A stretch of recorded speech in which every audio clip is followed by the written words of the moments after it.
Shalom Bapak Ibu yang terkasih, kembali kita bersyukur kepada Tuhan. Tuhan memberikan kepada kita hari yang baru, dan sebelum kita mulai hari ini, mari kita berdoa.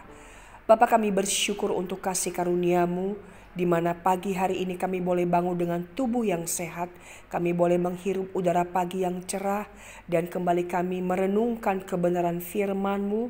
Biarlah Engkau menyapa kami, agar firman-Mu inilah yang terus menuntun langkah kami dari hari ke hari.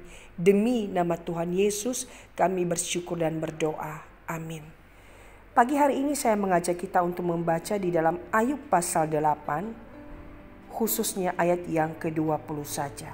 Ayub 8 ayat 20. Ketahuilah, Allah tidak menolak orang yang saleh, dan Ia tidak memegang tangan orang yang berbuat jahat. Saudara, ketika Ayub ditimpa musibah, ia kehilangan segala-galanya, seluruh harta miliknya, termasuk juga 10 anaknya meninggal dalam sekejap, dan bahkan istrinya pun tidak memberikan dukungan di dalam pergumulan kehilangan yang dialaminya.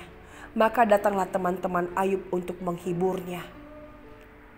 Pasal 8 ini adalah perkataan temannya yang bernama Bildad, di mana ia mengatakan Allah tidak menolak orang saleh dan Ia tidak memegang tangan orang yang berbuat jahat.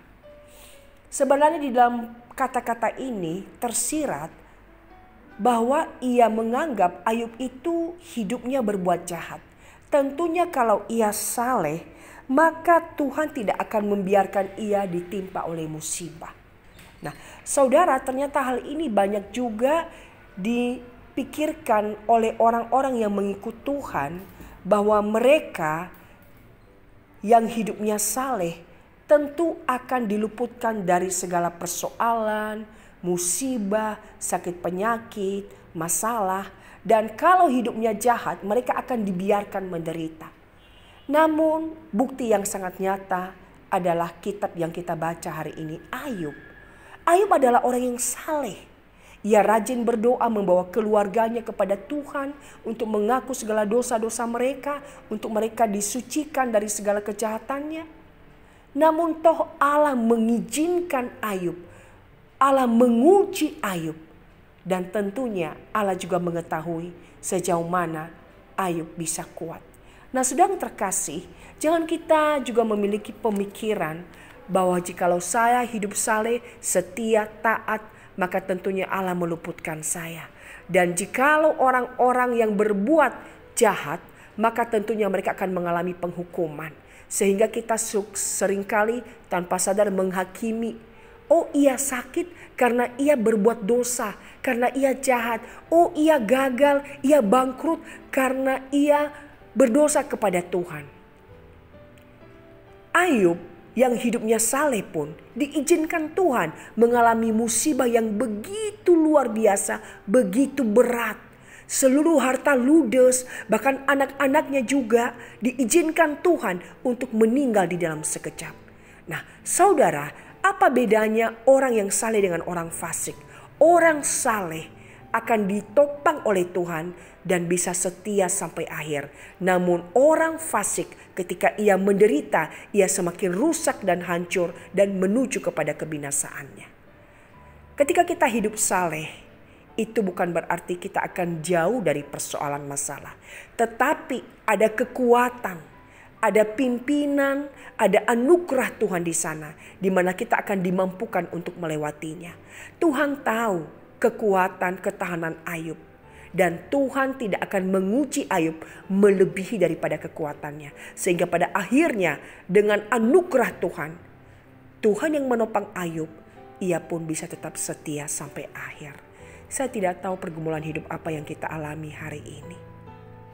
Mungkin kita merasa hidup kita sudah saleh, tapi ternyata Tuhan mengizinkan kita mengalami kegagalan, kesulitan ekonomi, sakit penyakit yang tidak kunjung sembuh, kekecewaan, dan banyak pergumulan persoalan yang lain dalam rumah tangga, di dalam pekerjaan.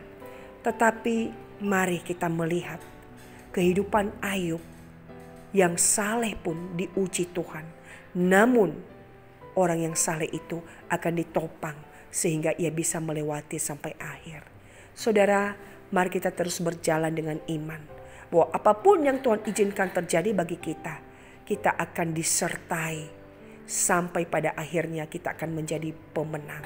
Bersandarlah kepada Tuhan. Ketika kita kehilangan segala sesuatu, jangan sampai kita kehilangan iman. Karena hanya imanlah yang boleh membawa kita sampai akhir ketemu dengan Tuhan. Tuhan memberkati kita. Amin. Mari kita berdoa. Bapa, terima kasih. Kembali Engkau mengingatkan kami lewat kehidupan Ayub bahwa orang yang setia, orang yang beriman, orang yang saleh tidak akan luput dari ujian.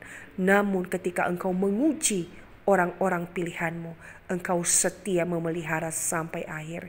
Bahkan Engkau tidak membiarkan. Engkau akan turun tangan dan pada waktu-Mu Engkau akan bertindak. Tuhan, ajar kami untuk tidak menghakimi orang-orang yang ada di sekitar kami ketika mereka mengalami persoalan musibah.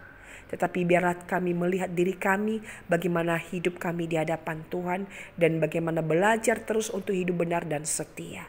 Tuhan, berkati kami sepanjang hari ini, dan pakai hidup kami menjadi berkat melalui pergumulan, persoalan, agar di sana kami tetap menjadi saksi Tuhan. Berkati kami sepanjang hari ini, buatlah kiranya berhasil apa yang kami kerjakan, kami perjuangkan, kami usahakan agar nama Tuhan dimuliakan.